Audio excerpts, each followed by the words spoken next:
Ahoj deti, poďme si dnes povedať krátky príbeh. Príbeh o Zajovi Hopsíkovi. Pohodlne sa usaďte alebo si lahnite. Tak, aby ste sa cítili fajn a sústredili sa iba na môj hlas a príbeh, ktorý vám dneska vyrozprávam.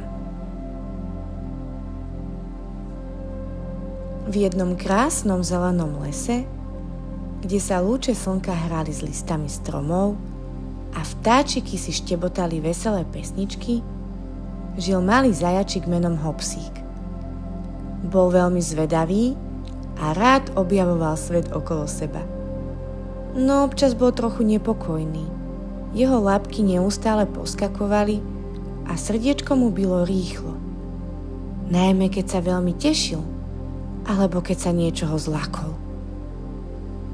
Jedného dňa stretol múdru sovu Olu. Tá sedela na konári a pokojne sledovala les okolo seba. Hopsík, všimla som si, že si dnes veľmi rozlietaný a troška nervózny. Chceš sa naučiť tajomstvo lesného vánku? Spýtala sa sova. Tajomstvo lesného vánku? Zopakoval zajačik zvedavo a zastavil sa. Áno, prikývla Ola. Lesný vánok vie, ako zostať pokojný a silný. Vieš, ako dýcha vietor, Hopsík? Hopsík skúsil načúvať. Jemný vánok sa predieral cez stromy pomaly a hladko. Chceš sa naučiť dýchať ako lesný vánok? Opýtala sa sova Ola. Áno, nadšene prikývol Hopsík. Dobre, zatvor teda očká a predstav si, že si strom. Tvoje nožičky sú korene, ktoré pevne držia v zemi.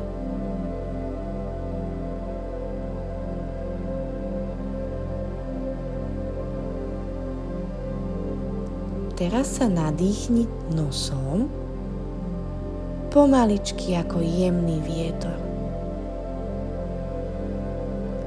Hopsík sa zhlboka nadýchol a cítil, ako mu vzduch napĺňa brúško. Teraz vydýchni ústami, tak jemne, ako keď vietor hladí listy.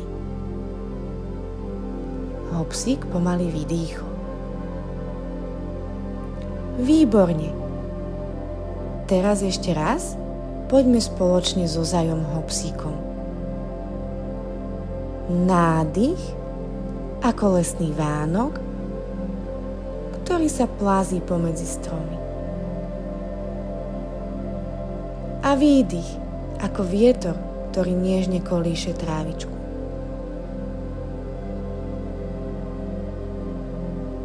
Poďme ešte raz. Nádych a výdych ako vietor. Môže nás byť aj počuť. Zajačik cvičil s Olou dlhšiu chvíľu a čoskoro sa cítil oveľa pokojnejší.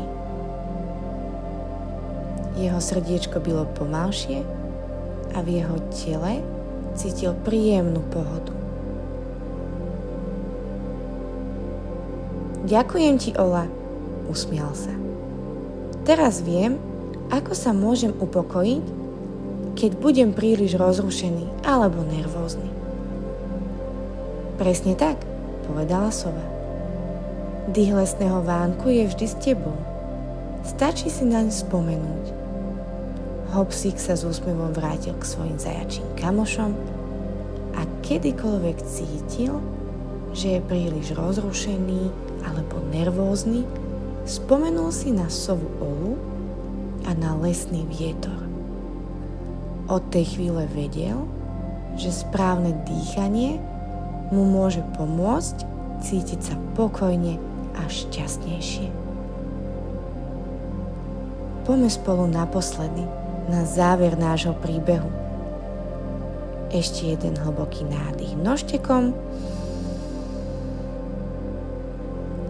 a výdych ústami ako vietor. Ďakujem, že ste si so mnou vypočuli príbeh o Zajovi Hopsíkovi.